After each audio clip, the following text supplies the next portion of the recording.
पैर छूकर प्रार्थना नहीं, दशानन का गर्व से उठा शीश शत्रुओं के चरणों में झुकाने का षड्यंत्र कर रहा है।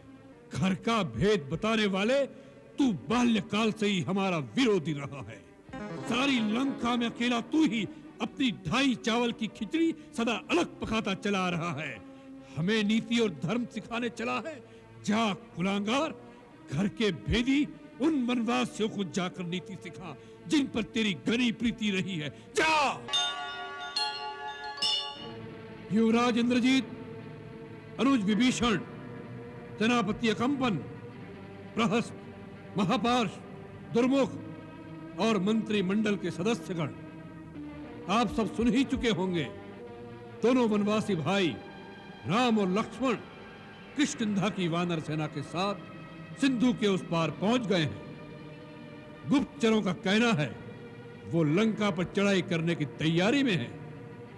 ये समाचार लंका में आग के समान फैल चुका है।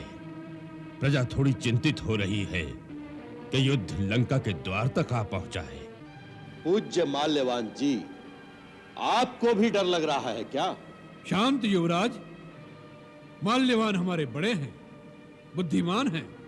हम उनसे सहमत ना हो, परंतु उनके मत का भी हमें आदर करना चाहिए। सभासदों, जब भी कोई विकट समस्या उपस्थित हुई, हमने आप सबसे विचार विमर्श करके ही कोई कदम उठाया है।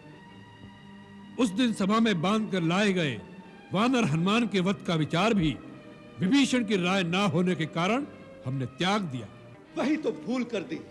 उसी दिन उस ढीठ बंदर को खत्म कर देते तो आज ये समस्या ही सामने ना आती। ना वो जीता वापस जाता, ना उन लोगों को यहाँ का कुछ पता चलता। अभी भी कौन सी समस्या जटिल हो गई है?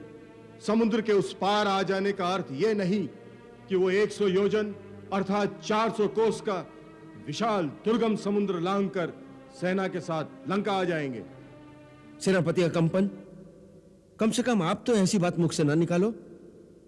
आप स्वयं अपनी आंखों से देख चुके हैं कि राम का पराक्रम कैसा था।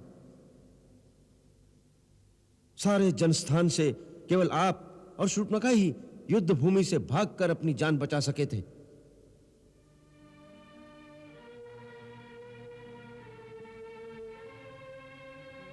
महाराज, हमें यह भी नहीं भूलना चाहिए कि शत्रु का एक दूत हनुमान समुद्र लांघकर लंका तक पहुंच गया था। अर्थात हमारी लंका नगरी अब दुर्गम नहीं रही। फिर उस अकेले वानर ने सारी लंका को आग लगा दी और हमारे बड़े बड़े शूरवीर महाबली नगर के रक्षक देखते रह गए।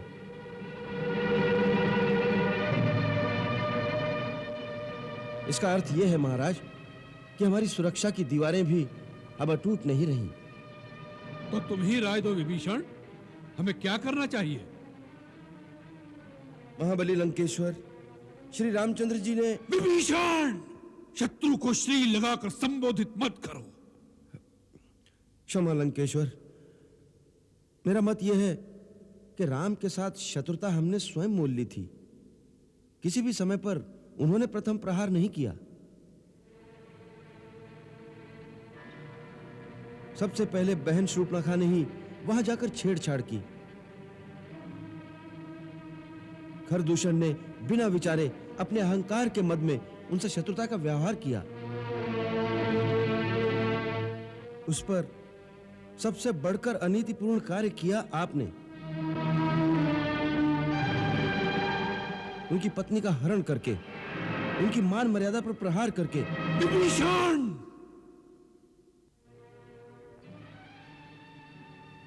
जी हां महाराज, हमने ही भूल की है और हमें ही अपनी भूल का सुधार करके देवी सीता को आदर सहित उनके पति के पास पहुंचा देना चाहिए। पिताश्री, हमारे गौरवशाली त्रिलोक विजयी राक्षस कुल में ये छोटे काका विभीषण ही सदा सबसे अलग और बेसुरा राग अलापते हैं। हम राक्षस कुल के नहीं हैं। हम परम पुण्यात्मा महर्षि पुलत्स्य के वंशज हैं। तो आप भी एक बाण के भय से भागे हुए मारीच मामा की तरह भगवा वस्त्र धारण करके किसी ऋषि के आश्रम में धूनी क्यों नहीं रमाते? यहाँ लंका में किस लालच से रह रहे हैं? तात मेघनाद, ऐसी दंभ भरी निरर्थक बात करना, अपने बड़ों से अशिष्टता बरतना तुम्हें शोभा नहीं देता। तुम अभी अनुभवहीन बालक हो। बालक हूं, देवताओं के गर्व को दलन करने वाला, बड़े बड़े शूरवीर दैत्यों नागों के कुल को शोक मग्न करने वाला, ऐरावत हाथी के दांत को उखाड़कर देवराज इंद्र को आकाश से पछाड़कर पृथ्वी पर पटकने वाला इंद्रजीत एक अनुभवहीन बालक। हाँ? पिताश्री, वन में भटकने वाले 2 मानव, उनके साथ कुछ वानर, आप उनसे भयभीत क्यों हो रहे हैं? भय शब्द तो रावण के शब्दकोश में है ही नहीं, और नर तथा वानर तो हमारा कुछ बिगाड़ ही नहीं सकते। महाराज दशानन, मैं आपका पिता समान आदर करता हूं। आप केवल राजा नहीं हैं, मेरे ज्येष्ठ भ्राता भी हैं, जिन्हें आप साधारण वनवासी नर कहकर उपेक्षा कर रहे हैं। उनके शौर्य की गाथा मत भूलिए। परमवीर सुबाहु, विराट कबंध और विराट, खरदूषण, त्रिशिरा, जगत का सबसे महाबली बाली, ये सब उनके बाणों का निशाना बनकर यमलोक सिधार गए। जिस वानर का आप उपहास कर रहे हैं, उसकी करनी के चिन्ह लंका के कोने कोने में जलकर भस्म हुई अट्टालिकाओं, लपटों में झुलसी हुई लंका के प्राचीरों और आग में गलकर गिरे स्वर्ण स्तंभों के रूप में दिखाई दे रहे हैं।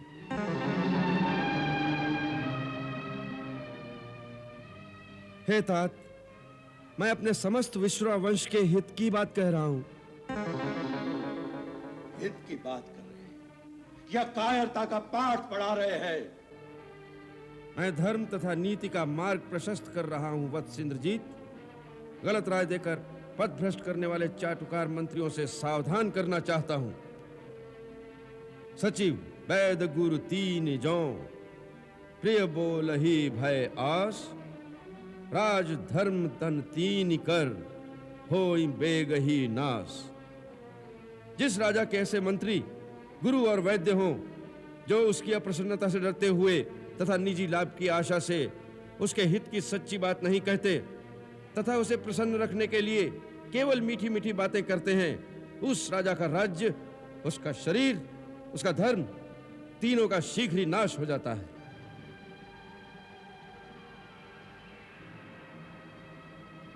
महाराज लंकेश, मेरे आदरणीय भ्राता, कभी कभी काम और क्रोध की उत्तेजना के आवेश में कुमति मनुष्य को कुमार की ओर खींच कर ले जाती है, परंतु अपनी भूल का भान होते ही सुधार कर लेने में ही समझदारी है। हे दशानन, आप मद में चूर होकर एक पर नारी को यमपाश के समान अपने गले में बांध कर ले आए हो। महाराज, वो राक्षस कुल के लिए काल रात्रि के समान है। विभीषण, तेरे सिवा किसी और ने ऐसा प्रलाप किया होता तो इसी क्षण उसे प्राणों से हाथ धोना पड़ता। क्षमा क्षमा लंकेश्वर, विचार विमर्श में इस प्रकार प्रकोप शोभा नहीं देता। हे वेदवेत्ता, तनिक विवेक से काम लीजिए। जिस पर नारी का उसकी इच्छा के विरुद्ध पाश्विक बल के जोर पर हरण किया जाए, ऐसी नारी विष बुझी पैनी कटार के समान होती है। इसलिए मैं आपसे हाथ जोड़कर प्रार्थना करता हूं भैया कि सीता को सम्मान के साथ उनके पति के पास पहुंचा दीजिए। इससे आपका मान घटेगा नहीं, परंतु तीनों लोक में सुयश फैलेगा। मान बढ़ेगा नहीं, तीनों लोग हमें कायर कहेंगे। जहां वीर पुरुषों की सभा होगी, वहां सब हमारी हंसी उड़ाएंगे। वीर पुरुष एक बार जो कदम उठा लेता है, उसे पीछे हटाने में वीरता को दाग लगता है। परंतु नीति शक्तिहीन पुरुषों का बुना हुआ एक ऐसा जाल है जिसमें वीर पुरुष कभी नहीं फंसता। नीति शक्ति की सेविका होती है। जो शक्तिशाली करता है वही नीति है, वही धर्म हो जाता है। नहीं भ्राता, नहीं, यह अधर्म है और अधर्म कभी धर्म का स्थान नहीं ले सकता। यह क्रूर शारीरिक बाहुबल धर्म को नहीं मिटा सकता। धर्म के पास आध्यात्मिक बल है, उसके साथ दैवी विधान की शक्ति है। केवल आपके इस अधर्म कार्य से सारे कुल का विनाश हो जाएगा। मैं अपने कुल के कल्याण के लिए आपके चरणों में गिरकर प्रार्थना करता हूं। पैर छूकर प्रार्थना नहीं, दशानन का गर्व से उठा शीश शत्रुओं के चरणों में झुकाने का षड्यंत्र कर रहा है। हमें पता चल गया है, वह वानर पहले तेरे घर में आया, तूने सीता का भेद बताया, उसने सारी लंका में आग लगाई पर तेरा घर ही बचाया।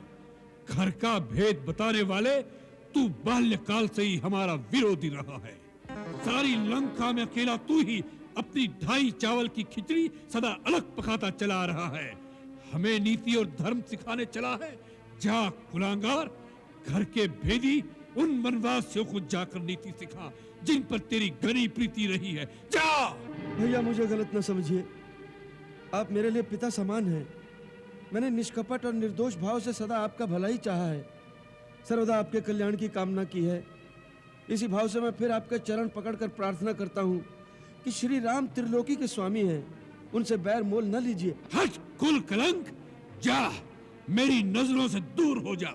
जा, लंका में तेरा कोई स्थान नहीं है। जा।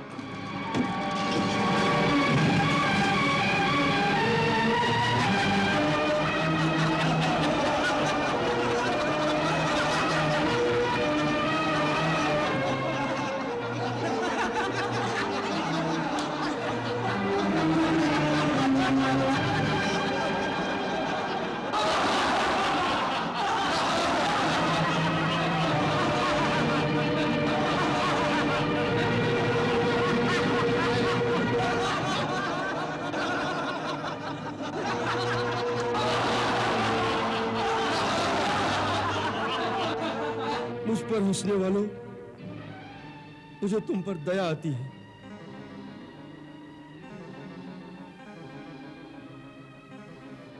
मैं तुम सबके सिर पर मंडराते हुए काल को देख रहा हूं।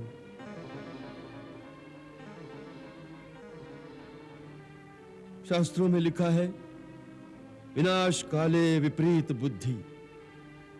अपने विनाश की ओर जाते हुए प्राणी को यदि भगवान भी कल्याण की बात समझाने आए तो अपने अहंकार के मद में डूबे उस अंधे प्राणी को भगवान भी पागल दिखाई देता है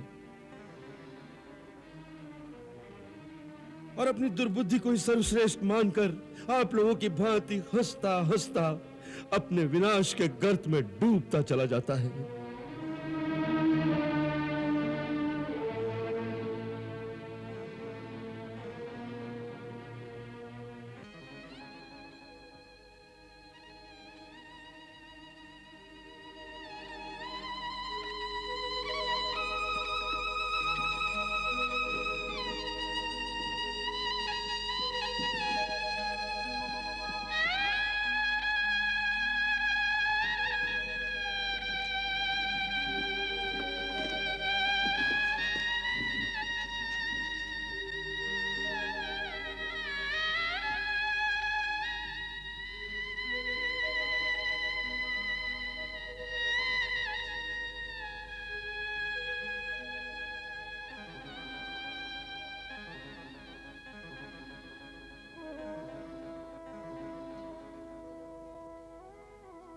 हे लंकापति, हर प्राणी का यह प्रथम धर्म है कि जब तक संसार में जिए स्वाभिमान के साथ जिए, क्योंकि स्वाभिमान के बिना जीने को जीना नहीं कहते, उससे तो मर जाना उत्तम है। दूसरी ओर नीति के अनुसार भरी सभा में किसी सम्मानित व्यक्ति को अपमानित करना उसे मृत्युदंड देने के बराबर है। अर्थात आज से हर प्रकार से मैं आपके लिए मर गया। आपका और मेरा कोई संबंध शेष नहीं रहा। अतः आपकी आज्ञा अनुसार मैं आज ही लंका छोड़कर कहीं और चला जाता हूं। जाते हुए भगवान से एक ही प्रार्थना करता हूं कि वो आपको सद्बुद्धि दे।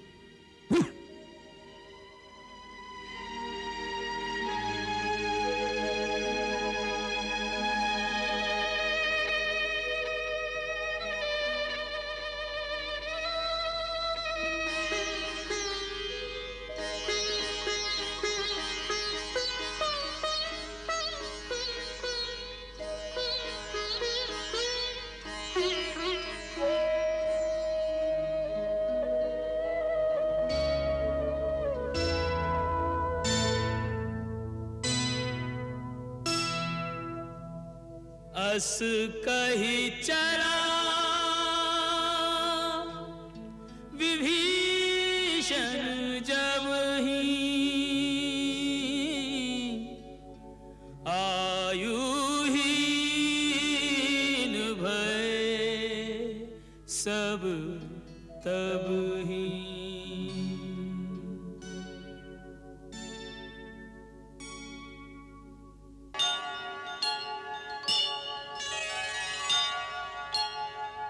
भैया, अब आप युद्ध की चिंता भूल जाइए। उनकी आधी सेना तो मेरे पांव के नीचे कुचल जाएगी। मैं आपको वचन देता हूं कि आज सूर्यास्त होने से पहले उस वनवासी राजकुमारों के मस्तक लंका की गली कूचों में से गेंद की भांति पैरों से लुढ़काता हुआ लेकर आऊंगा, ताकि जिनके प्यारे संबंधी इस युद्ध में मारे गए हैं वह भी आकर उसे एक एक ठोकर मार सके।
जो सोया हो नींद में उसे जगाया जाए, जाग के जो सोया रहे उसको कौन जगाए।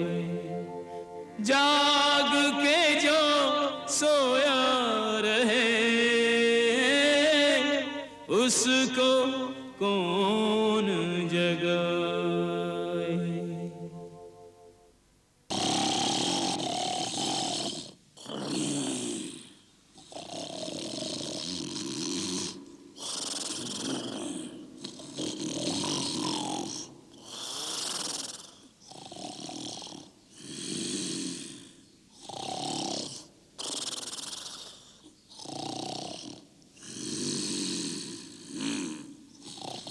बाजे कान के पास बजाओ।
बाजे कान के पास ले जाकर जोर से बजाओ।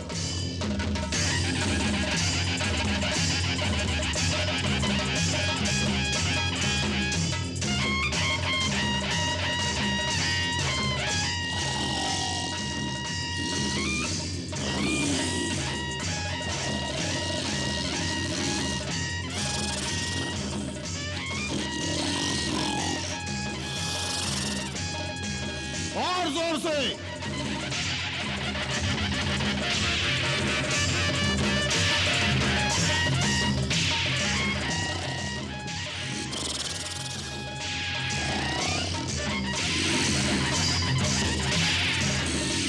और जोर से।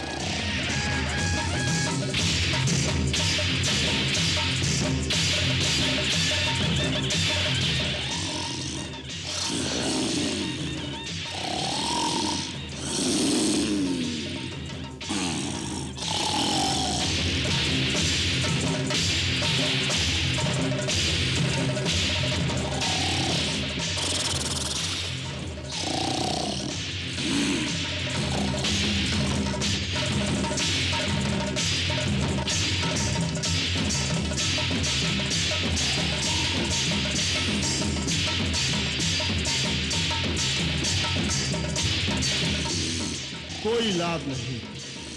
बाजे वाले हट जाएं, भाले और खड़ग इनके शरीर में चुभाए जाएं।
कोई असर नहीं।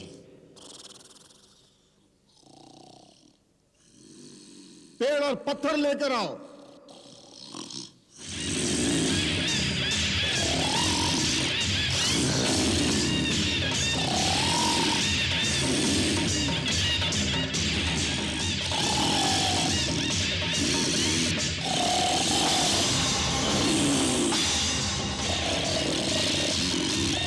कतार मारो, भाले मारो, अरे नगाड़े जोर से बजाओ।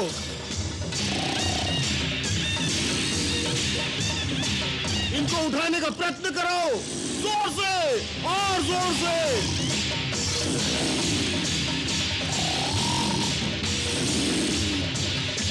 ठंडा पानी इनके शरीर पर डालो।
कोई असर नहीं।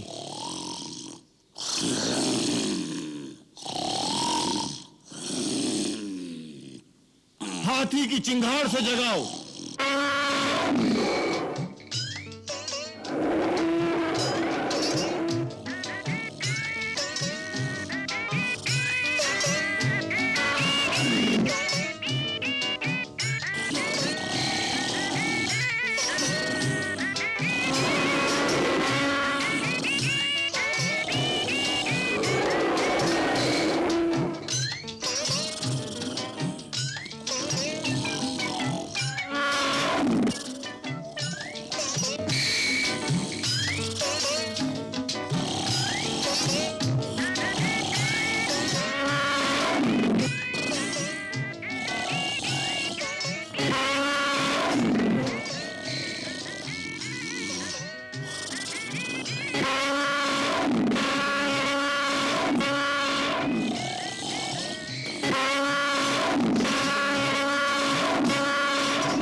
मैं तो थक गया हूं।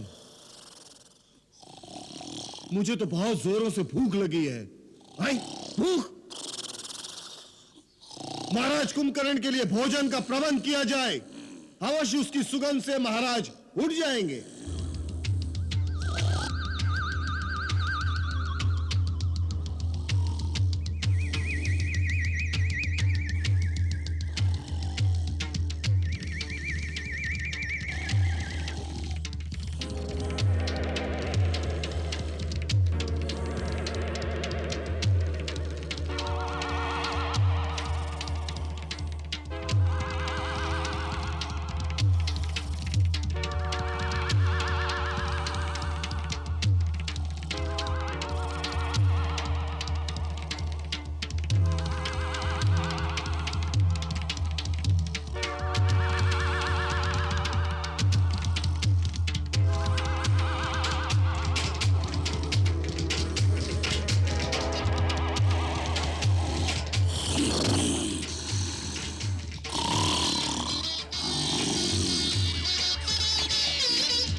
महाराज महाराज।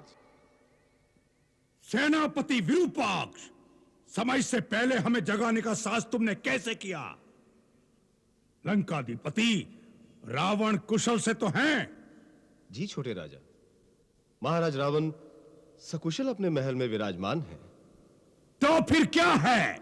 लंका पर तो कोई विपत्ति नहीं आई।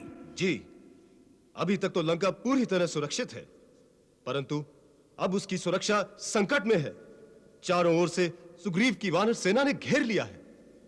वानर सेना ने घेर लिया है, परंतु वानर राज वाली के साथ तो हमारी संधि थी। वाली मारा जा चुका है। उसका छोटा भाई सुग्रीव वानर देश से सिंहासनारूढ़ है और अयोध्या के वनवासी राजा राम की सहायता के लिए उसने अपनी सेना सहित लंका पर चढ़ाई कर दी है। वानरों ने लंका की राजधानी को घेर रखा है। परंतु क्यों? अयोध्या के राम को लंका से क्या चाहिए? अपनी पत्नी। अपनी पत्नी? अर्थात लंकेश्वर उनकी पत्नी सीता को हर लाए हैं। सीता को हर लाए? साक्षात जगदंबा को हर लाए? ऐसी दुर्बुद्धि उनके मन में कैसे उत्पन्न हुई? किसी ने उन्हें समझाया नहीं? जी, आपके छोटे भाई विभीषण ने भरे दरबार में उन्हें यह बात समझाने का साहस किया था, तो महाराज रावण ने उन्हें लात मारकर राज्य से निकाल दिया। हैं? क्या शत्रु बहुत शक्तिशाली है? आज रणभूमि में राम ने न केवल लंकेश्वर का उपहास किया, बल्कि उनका घोर अपमान भी किया है। निशस्त्र करके उन्हें यह कह के छोड़ दिया कि जाओ, अभी थक गए होंगे। मैं थके हुए निहत्थे शत्रु पे वार नहीं करता। महाराज रावण अपने भवन में आपकी प्रतीक्षा कर रहे हैं।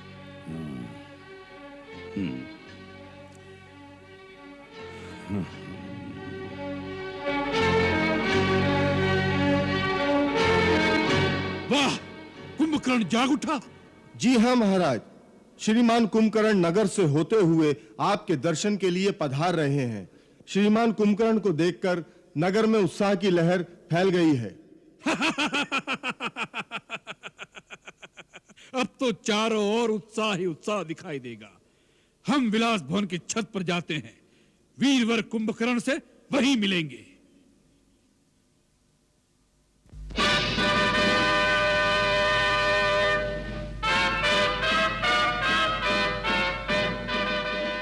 दीर्घायु भव।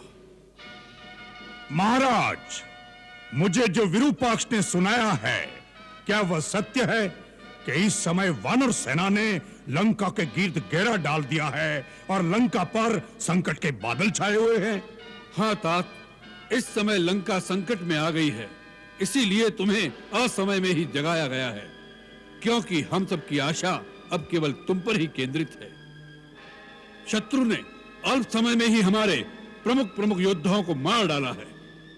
जब तक समुद्र पार के दूसरे स्थानों से और राक्षस योद्धा सहायता के लिए नहीं आ जाते, तब तक इस बची खुची सेना से लंका की सुरक्षा करना बहुत कठिन दिखाई देता है। लंका का कोष भी खाली होने वाला है, इसलिए भी तुम्हारा युद्ध भूमि में जाना आवश्यक हो गया है। इंद्रजीत से कुछ नहीं हुआ? जब हम स्वयं राम से टक्कर नहीं ले सके, तो इंद्रजीत उसका सामना कैसे कर सकता था? इसलिए अभी तक हमने उसे युद्ध में नहीं भेजा है। आप स्वयं क्या रणभूमि में गए थे? हाँ, जब प्रहस्त और मकराक्ष भी मारे गए, तब हमने सोच लिया कि शत्रु ऐसे योद्धाओं से वश में आने वाला नहीं है। युद्ध लंबा होता जाएगा और लंका निवासियों का मनोबल दिन प्रतिदिन मंद होता जाएगा। इसलिए हमने निश्चय कर लिया कि हम स्वयं जाकर एक ही बार में शत्रु का समूल नाश कर दें। परंतु शत्रु इतना निर्बल नहीं निकला जितना हमने समझा था। उसने हमारे समस्त अस्त्रों को काटकर हमें निहत्था कर दिया। और सबसे बड़ी चोट तो उसने में तब पहुंचाई जब उसने उस अवस्था में हमारा वध नहीं किया। युद्ध में मरने से हमारी वीरता को दाग नहीं लगता, परंतु उसने हमें अपमानित करके वापस भेज दिया है। आज सारा संसार हम पर हंसता होगा, यहां तक कि सीता भी हमारा उपहास करेगी। अब हम कौन से गौरव के अहंकार को लेकर उसके सामने जाएंगे? कुंभकर्ण मेरे भाई, इसलिए भी तुम्हारा युद्ध भूमि में जाकर उन वानरों और मानवों का भक्षण करना आवश्यक हो गया है। आज राक्षस जाति की लाज तुम्हारे हाथ में है। तुम्हें रावण के अपमान का बदला लेना है राम से।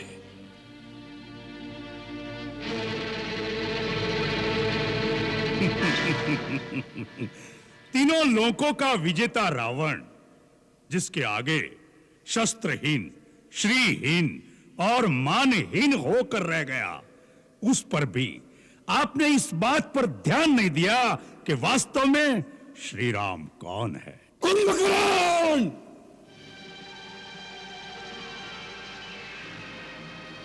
शत्रु को श्री लगाकर संबोधित मत करो।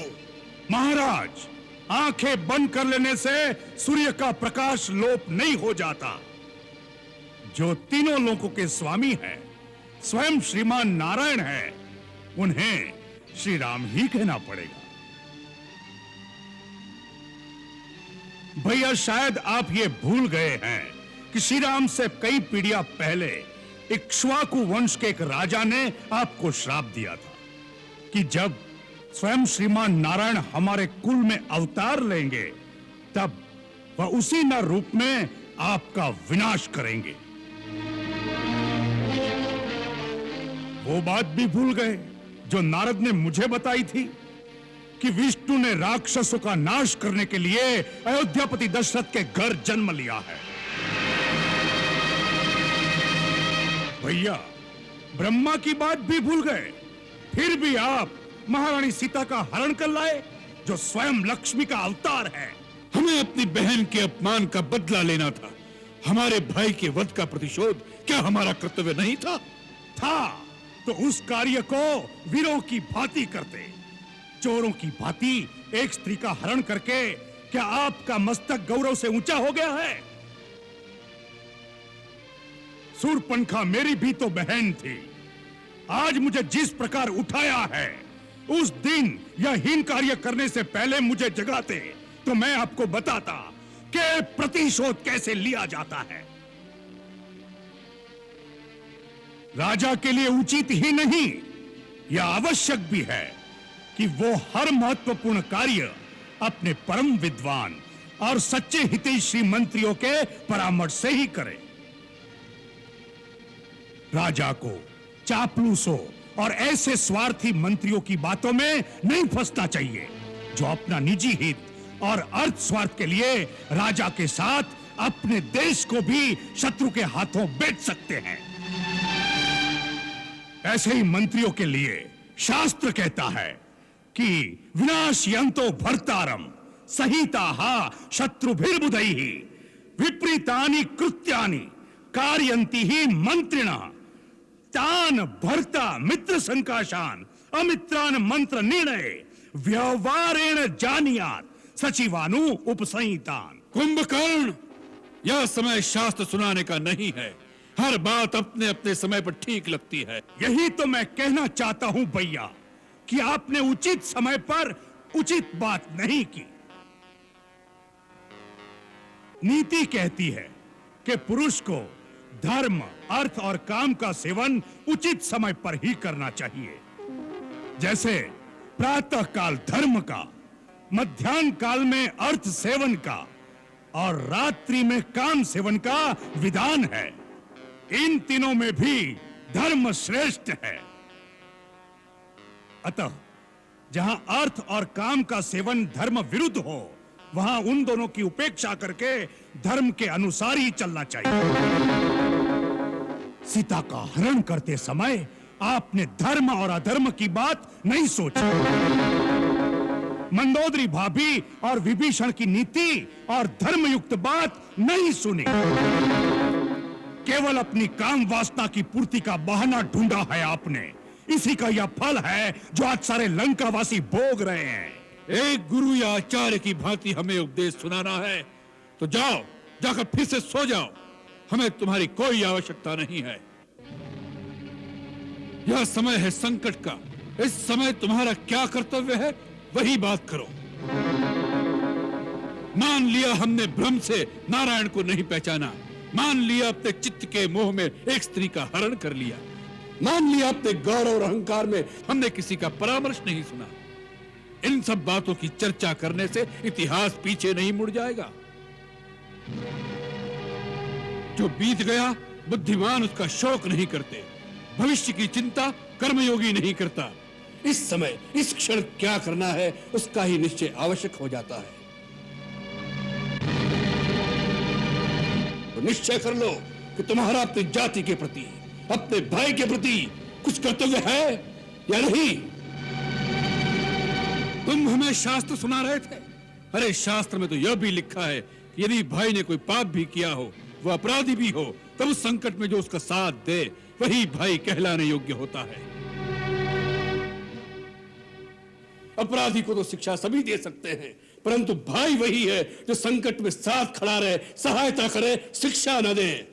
ससुहृदयो विपन्नार्थम दीनमभ्युपद्यते सबंधुर्यो अपनितेषु सहायायोपकल्पते।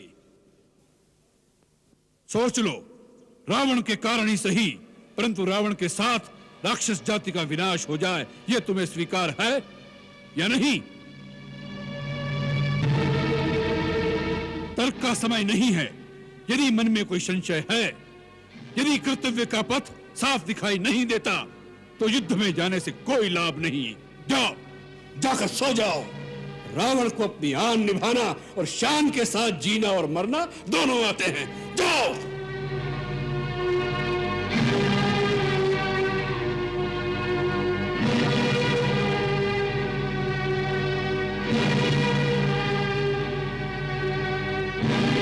भैया, आपने मुझे ठीक प्रकार से समझा नहीं। मैंने जो कहा वह एक सच्चा हितैषी होने के नाते कहा। वो मेरा अधिकार भी था और कर्तव्य भी। इस समय मुझे क्या करना है उसके बारे में न मेरे मन में कोई शंका है, न मेरे पथ पे कोई अंधकार। मैं तो छोटा भाई हूं और छोटे भाई का एक ही धर्म है। जब तक वो जीवित है और स्वस्थ है, तब तक बड़े भाई को कोई भी कष्ट नहीं होना चाहिए।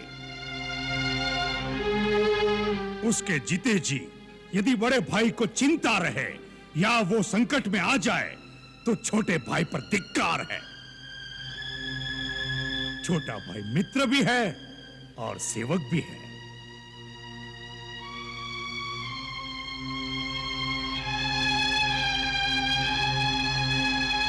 कुंभकर्ण, हमें तुम पर गर्व है।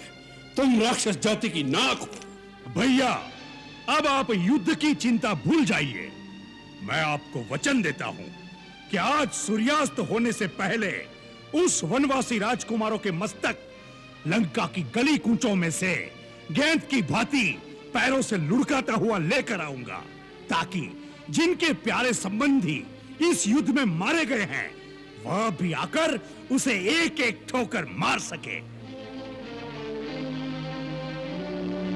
यदि मैं जीवित रहा तो आज रात को लंका में विजय का उत्सव होगा। परंतु क्या? परंतु भैया, सबकी बात सच निकली और वो सचमुच भगवान है, तो भी मैं पीठ नहीं दिखाऊंगा। अपने भाई की आन के लिए रणभूमि में लड़ता हुआ मर जाऊंगा, यह मेरा वचन है। मृत्यु की बात ही मन में क्यों लाते हो कुंभकर्ण? तुम अवश्य विजयी होगे। हम सेना नायक को आदेश देते हैं कि तुम्हारे साथ जाने के लिए चतुरंगी सेना तैयार की जाए। नहीं भैया, मुझे सेना की कोई आवश्यकता नहीं। रणभूमि में मैं अकेला ही जाऊंगा। मेरे हाथ में केवल शिव का त्रिशूल होगा। उनकी आधी सेना तो मेरे पांव के नीचे कुचल जाएगी। भैया, मुझे आज्ञा दीजिए और आशीर्वाद दीजिए कि मेरे कारण आपका गौरव और बढ़े। भैया, एक प्रार्थना करूं? कहो। यदि मैं रणभूमि में मारा गया तो समझ लेना फिर उन्हें कोई नहीं जीत सकता। तब श्री राम को भगवान मानकर उनकी शरण में चले जाइएगा, जिससे हमारा कुल समूल नष्ट होने से बच जाए और आपका राज अकंटक हो जाए।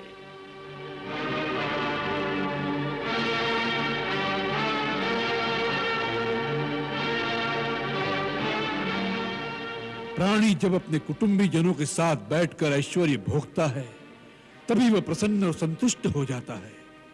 यदि तुम जैसे भाई नहीं रहे तो तीनों लोकों का साम्राज्य रावण के लिए किस काम का? भाई भाइयों के बेटे अपने बेटे मरवा कर कैसे ऐश्वर्य भोग सकेगा रावण? जाओ कुंभकर्ण, मृत्यु की बात मत करो, युद्ध की बात करो, युद्ध में विजय की बात करो। जाओ।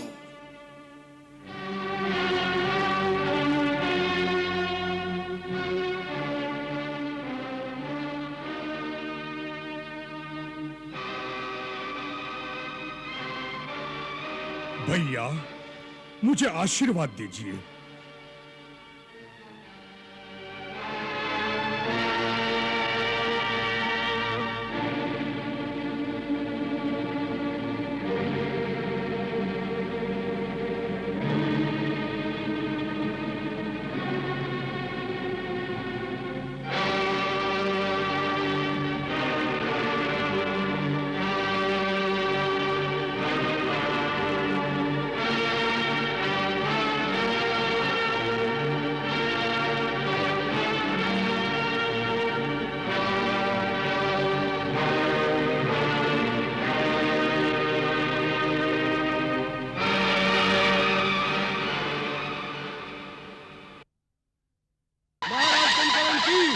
महाराज कुंभकर्ण की जय, महाराज कुंभकर्ण की जय, महाराज। यही धर्म कर्तव्य, यही समयोचित ज्ञान, भाई पर भाई चला होने को बलिदान।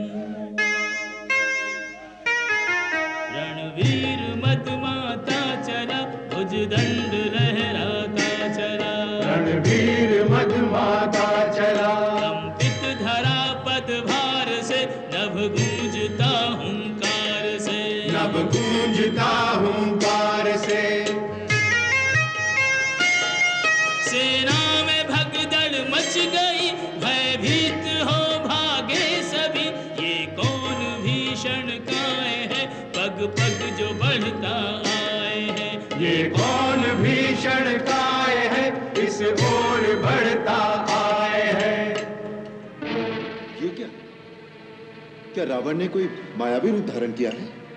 नहीं, ये रावण नहीं, तो कौन है? कुंभकर्ण, रावण का छोटा भाई, मेरा अग्रज। तो क्या इतना विशाल शरीर इसे वरदान में मिला था? नहीं, ये जन्म से ही ऐसा है। बाल्यकाल से ही इसके शरीर में अतुल बल था। ये एक दिन में इतना भोजन खा जाता था जितना कई नगरों के प्राणी मिलकर भी नहीं खा सकते। ब्रह्मा जी को चिंता थी कि ये अगर जीवित रहेगा तो सारे संसार का अन्न समाप्त कर देगा। फिर हम तीनों ने मिलकर घोर तपस्या करके ब्रह्मा जी को प्रसन्न कर लिया।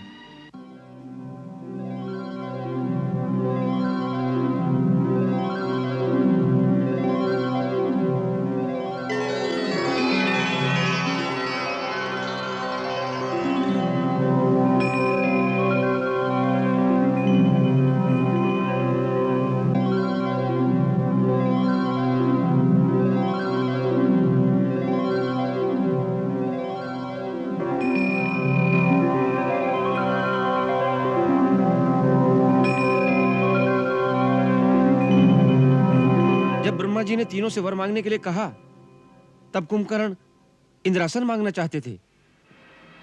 इंद्रादि देवता भयभीत हो गए और उन्होंने माता सरस्वती की सहायता मांगी।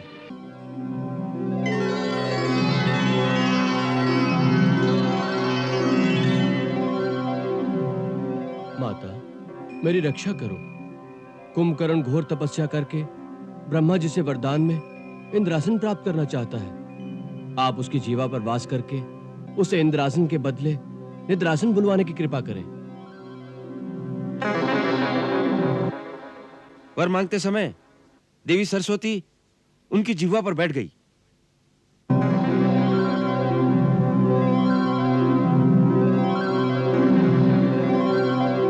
जब ब्रह्मा जी ने पूछा तब उन्होंने इंद्रासन के स्थान पर निद्रासन का वर मांग लिया। पितामह, मुझे निद्रासन चाहिए। तथास्तु वत्स कुंभकर्ण, अब तुम जीवन भर निद्रा के आसन पर सोते रहोगे। नहीं पितामह, नहीं पितामह। हे देव, आपने इसे जीवन तो दिया, परंतु यह आशीर्वाद देकर इसका जीवन मृत्यु समान कर दिया। जीवन भर निद्रा में रहेगा तो संसार को क्या देखेगा, क्या भोगेगा? ऐसे जीवन का क्या अर्थ? पितामह, जिसे स्वयं जीवन दिया उससे यह अन्याय न करे। ब्रह्म वाक्य मिथ्या नहीं होगा। फिर भी दशानन, तुम्हारे भ्रातृ प्रेम से द्रवित होकर हम कुंभकर्ण को केवल एक दिन जागने का अवसर प्रदान करते हैं। 6 मास तक गहरी निद्रा में लीन रहेगा, केवल एक दिन के लिए जागेगा और फिर 6 मास के लिए सो जाएगा।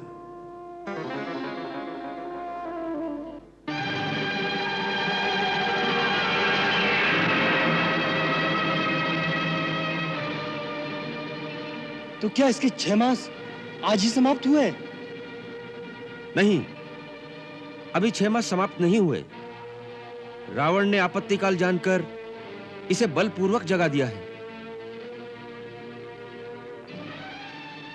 मेरे गुप्तचरों का कहना है कि इसने जागने के पश्चात रावण को बहुत समझाने की कोशिश की कि अब भी वो माता सीता को लेकर आपकी शरण में आ जाए,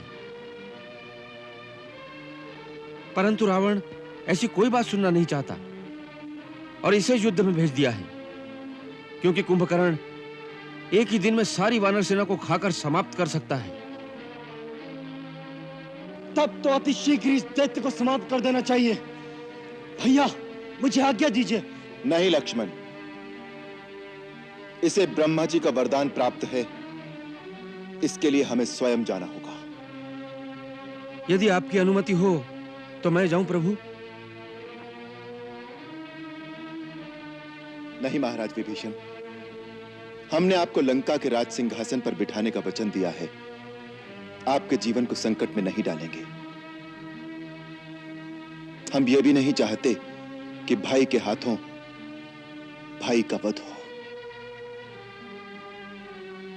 कुंभकर्ण से हम स्वयं युद्ध करेंगे। मैं युद्ध के लिए नहीं जा रहा,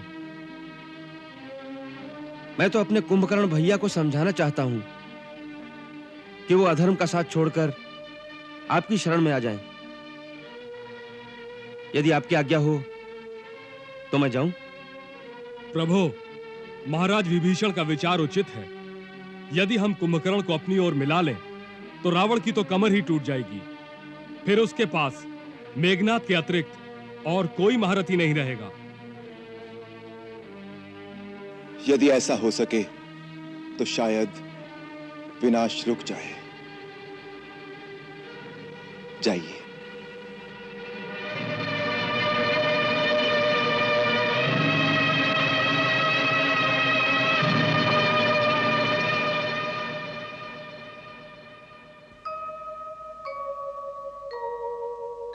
धर्मज्ञ विभीषण चाहे निज भाई को समझाए। है कुंभकर्ण बड़ा ज्ञानी, संभव है कि मान भी जाए। एक अभिमानी की करनी हमें आज कहाँ ले आई। बैरी की भांति खड़े हैं भाई के सन्मुख भाई। होनी को क्या कोई टाले, लिखे को कौन मिटाए। होनी को क्या कोई टाले, लिखे को कौन मिटाए। होनी को क्या कोई टाले, लिखे को कौन मिटाए।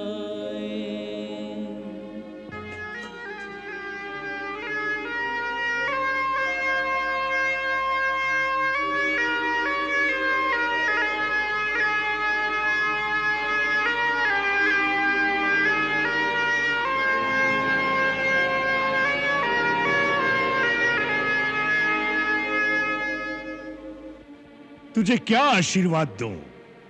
चिरंजीवी होने का वरदान तो तुझे स्वयं ब्रह्मा दे ही चुके हैं।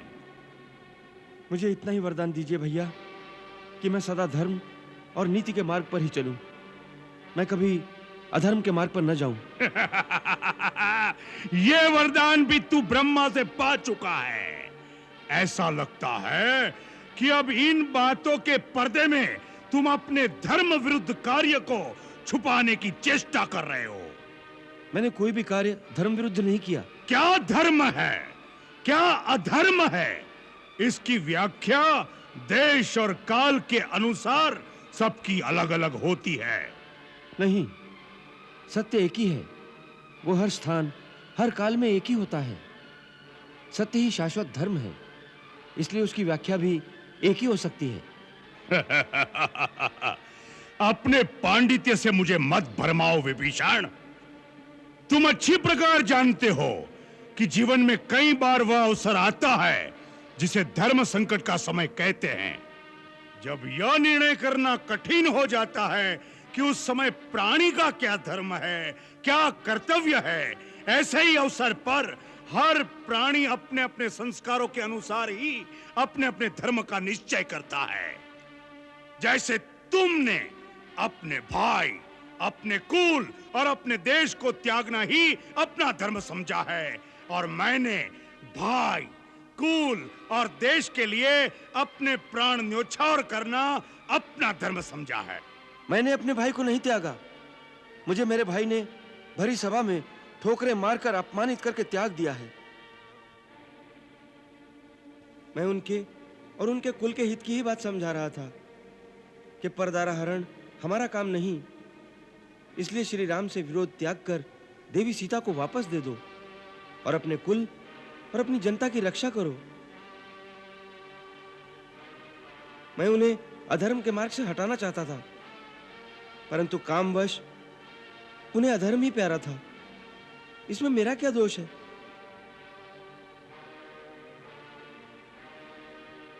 विभीषण, यदि शरीर में कोई दोष, कोई रोग भी आ जाए तो अपनी भुजा अपने शरीर का त्याग नहीं कर देती।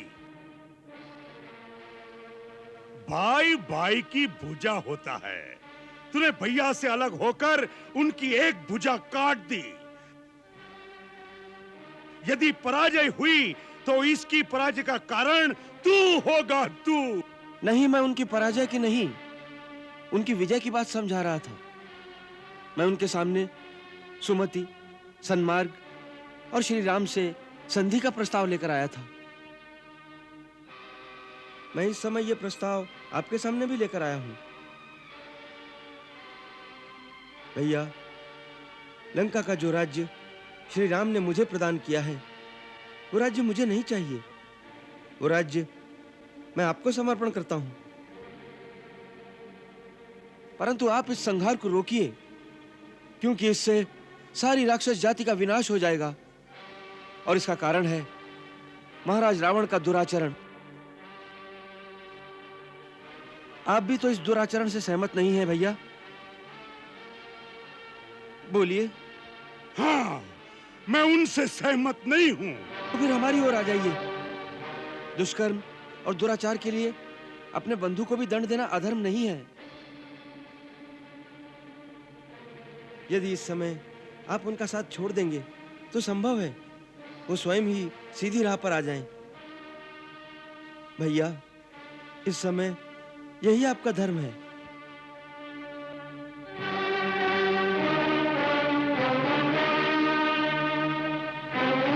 अरे विभीषण, जिसे तू धर्म कह रहा है, उससे बड़ा अधर्म और कुछ नहीं हो सकता। आने वाली पीढ़ी तुझे कितना बड़ा धर्मात्मा और राम भक्त क्यों न माने, परंतु अपने देश, अपने कुल, अपने घर से विश्वासघात करने के लिए कभी सम्मान की दृष्टि से नहीं देखा जाएगा तुझे। अरे जिनसे मित्रता की है, उनके आचरण से कुछ शिक्षा ली होती, भाई के लिए भरत के त्याग को देखा होता, भाई के लिए लक्ष्मण की सेवा और समर्पण से शिक्षा लेता, तो तू अपने चरित्र पर ऐसा कलंक न लगाता विभीषण।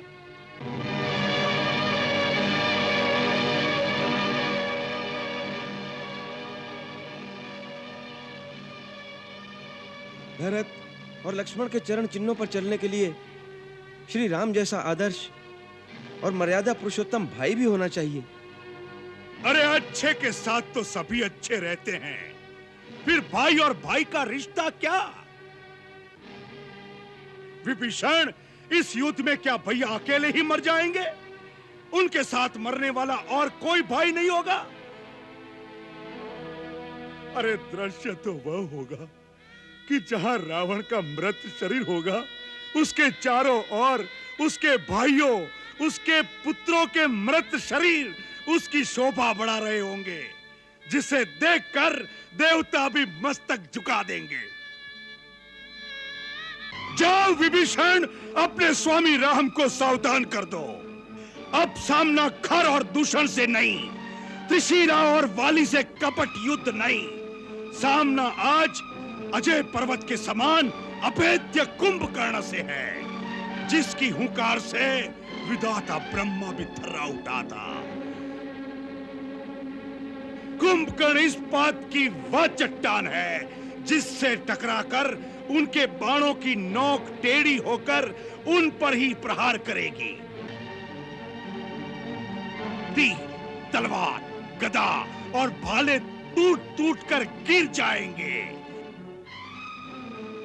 उसने असुरों के नाश का संकल्प लिया है, तो आज कुंभकर्ण भी राम का सिर ठोकरे मारता हुआ अपने लंकेश के चरणों तक ले जाने का प्रण ठान कर आया है।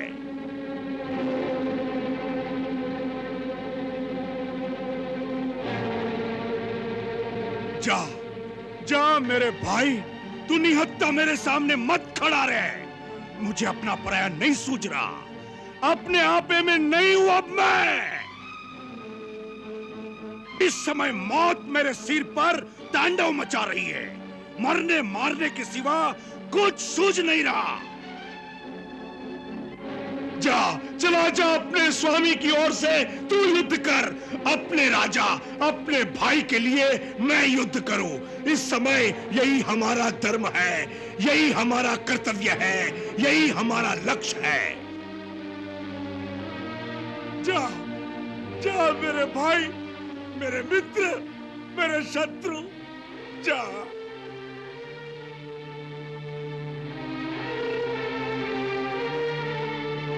जा, चला जा विभीषण, चला जा।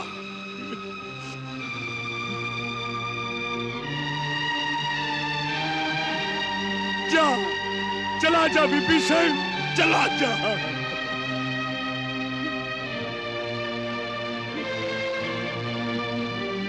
विभीषण, मेरे भाई,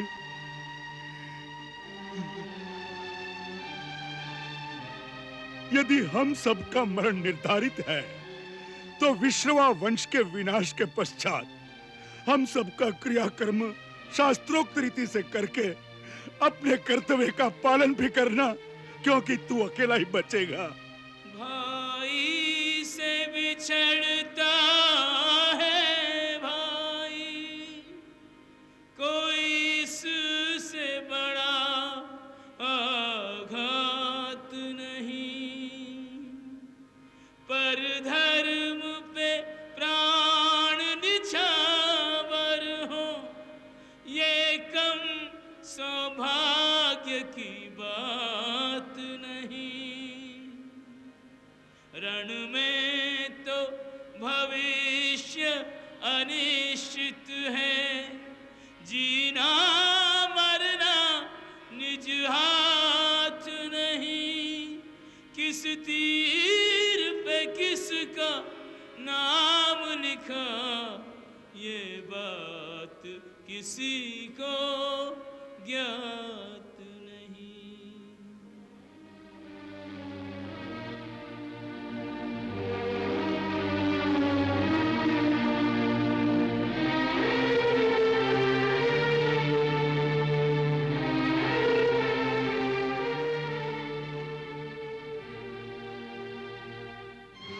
महाराज विभीषण, क्या हुआ? कुंभकर्ण नहीं माने। उन्हें अपने कुल की आन पर बहुत गर्व है।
जय श्री राम। जय श्री राम।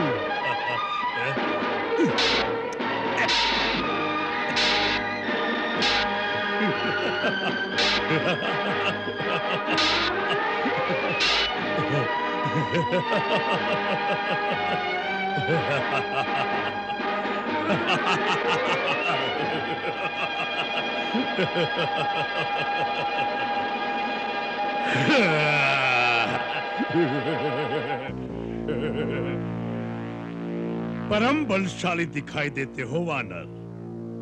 कौन हो तुम? राजा सुग्रीव या उसका पुत्र, या वही हो जिसने हमारे लंका नगर को आग लगाई थी? इन तीनों में से कौन हो तुम? मेरे हाथों मरने से पहले अपना और अपने पिता का नाम बता दो। मेरे पिता का नाम सुनोगे तो ये अहंकार से उठा हुआ मस्तक लज्जा से झुक जाएगा। जिस महाराज बाली ने तुम्हारे बड़े भाई महापराक्रमी रावण को कई दिनों अपनी पूंछ में बांध रखा था, मैं उसी महाबली का पुत्र अंगद हूं। वही अंगद जिसे अपने पिता के हत्यारे की सेविकाएं करते लज्जा नहीं आती? अपने पिता का नाम तुमने बहुत उजागर किया है। जब तक जियोगे संसार निंदा करता रहेगा। मैं तुम्हें मारकर आज उस निंदा से मुक्ति दिलाऊंगा।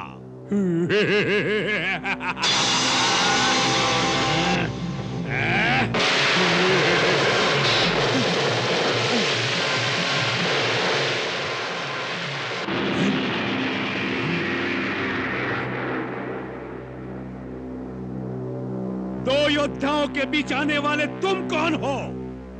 ये वानर साम्राज्य के युवराज अंगद हैं।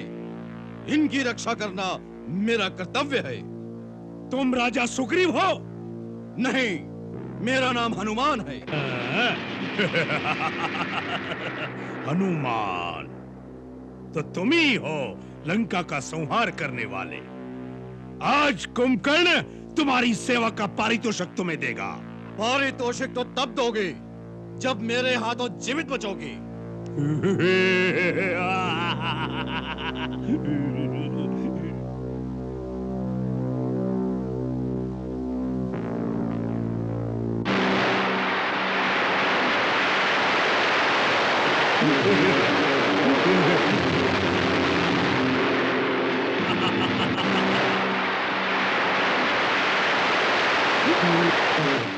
कुंभकर्ण, आज इस पर्वत के नीचे तुम्हारी समाधि बनेगी।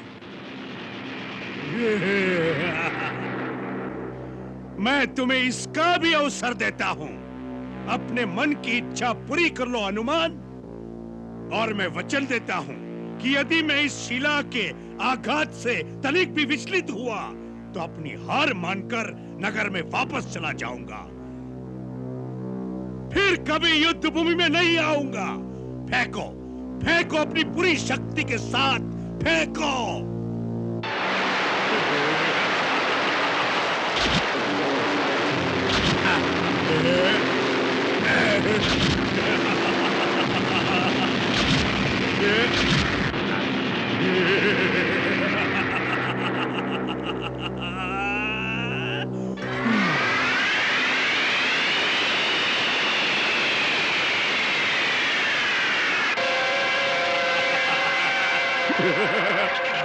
हम तुम्हारे साहस की प्रशंसा करते हैं, इसलिए तुम्हें जीवित छोड़ देते हैं। अब यदि और कोई इच्छा बाकी न रह गई हो तो जाओ, जाओ जाकर अपने स्वामी राम लक्ष्मण से कहो कि अभी तक मुंह छुपाए क्यों बैठे हैं। कुंभकर्ण उन्हें युद्ध के लिए ललकार रहा है, मैदान में आए। भैया, ये ललकार मुझसे सही नहीं जाती। अब मुझे आज्ञा दीजिए, यह हमारी सारी सेना का नाश कर देगा। जाओ लक्ष्मण।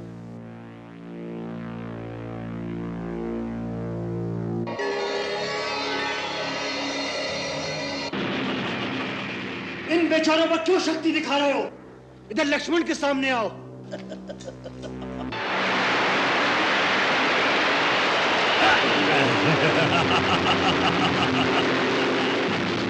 लक्ष्मण, अकेले ही आए हो? यदि तुम दोनों भाई एक साथ नहीं मरना चाहते तो ऐसा ही सही। व्यर्थ में गाल बजाने से क्या लाभ कुंभकर्ण? तुमने ललकारा था, मैं आ गया हूं। अब वीरता से युद्ध करो। अवश्य अवश्य। रावण के छोटे भाई और राम के छोटे भाई में कैसा युद्ध होगा, यह देखने के लिए आकाश में देवतागण खड़े हैं। लक्ष्मण, हमारी बहन शूर्पणखा निरपराध थी। तूने जिन हाथों से उसकी नाक काटी है, आज मैं उन हाथों को काट कर धरती पर फेंक दूंगा, तब मेरे मन को शांति होगी।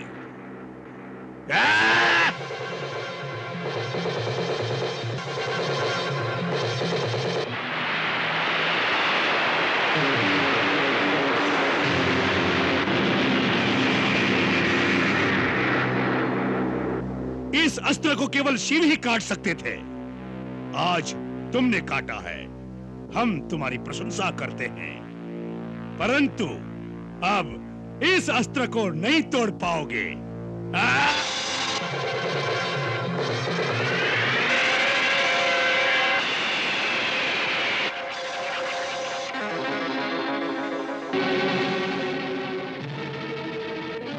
तो लो अब स्वयं शिव का अमोघ त्रिशूल।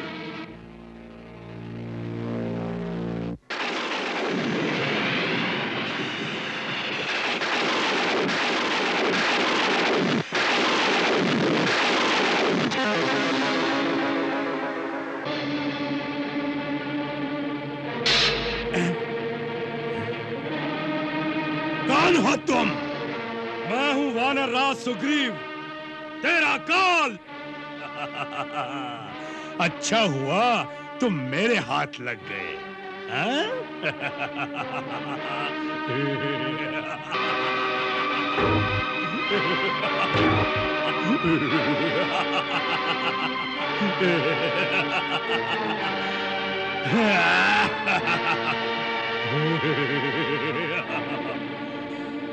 अच्छा हुआ तुम मेरे हाथ लग गए।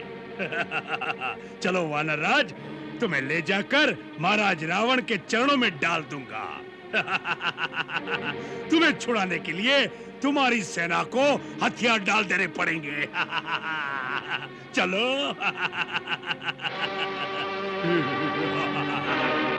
प्रभु, कुंभकर्ण यदि महाराज सुग्रीव को लंका ले गया तो समस्त वानर सेना अपने राजा के बिना हताश हो जाएगी।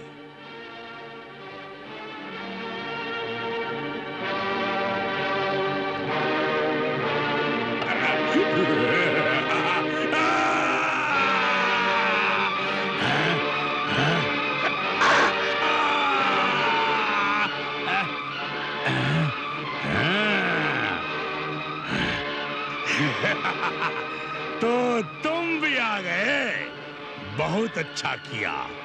मैं केवल तुम्हारी प्रतीक्षा कर रहा था। मैंने तुम्हारे अनुज को बालक समझकर छोड़ दिया। हनुमान और सुग्रीव के प्राण भी नहीं लिए, क्योंकि इन छोटे मोटे वानरों को मारने से मुझे क्या यश मिलता। मैं केवल तुम्हारी प्रतीक्षा में अब तक घूम रहा था, बार बार चुनौती दे रहा था कि उसे सुनकर शायद तुम्हारी रगों में क्षत्रिय लोग फड़क उठे और तुम उसी प्रकार मेरे सामने आ जाओ जैसे यम के पुकारने पर जीवात्मा शरीर से बाहर आ जाती है। ये समझ लो कि तुम स्वयं चलकर मृत्यु के देवता के सामने आ गए हो। मैं मृत्यु के देवता को साक्षात देख रहा हूं, जो इस प्रतीक्षा में खड़े हैं कि कब मेरे बाणों से तुम्हारा मस्तक कटे और वो तुम्हारे प्राणों को लेकर यमलोक चले जाए। इसका निर्णय तो अभी हो जाएगा कि कौन यमपुरी जाएगा।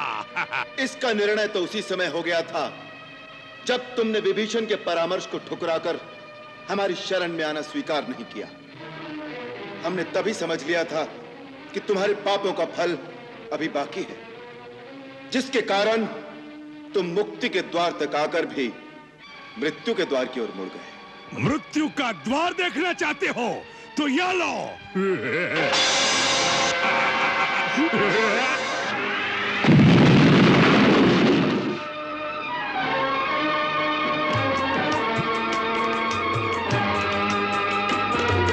तीखे तीर गदा और फरसा कभू चलावत भिंदी पाल, कभू चलावत भिंदी पाल। मूसल मारे परित कभी छोड़े फेंके पाथर पेड़ उछाल, फेंके पाथर पेड़ उछाल। तस से मस नहीं होए महाभट,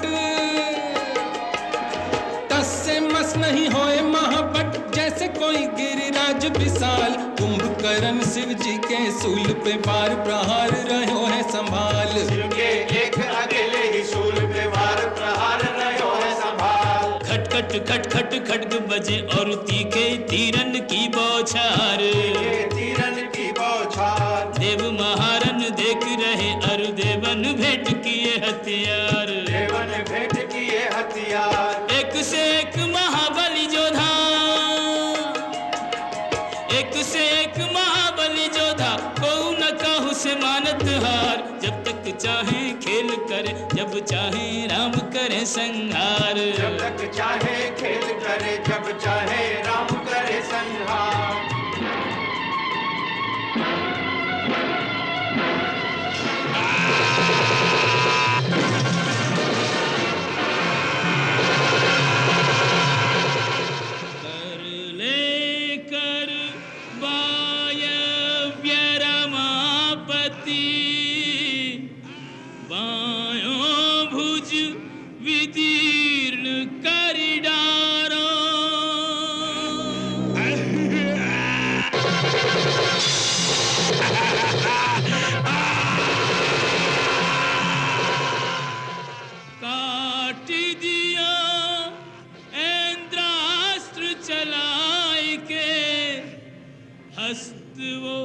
शस्त्र चलावन हारो।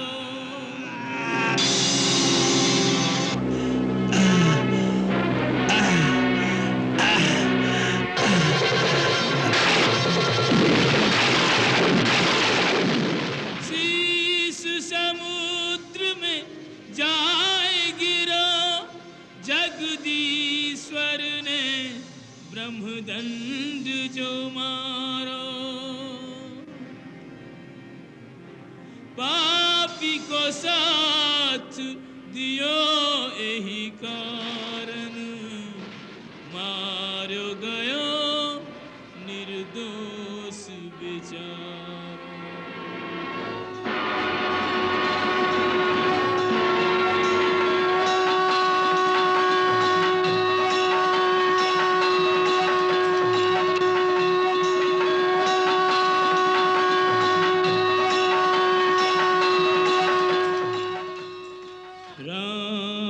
समर्थक राम जन, तन मन राम सुगंध, तदपि रुलावे रक्त का अविच्छिन्न संबंध।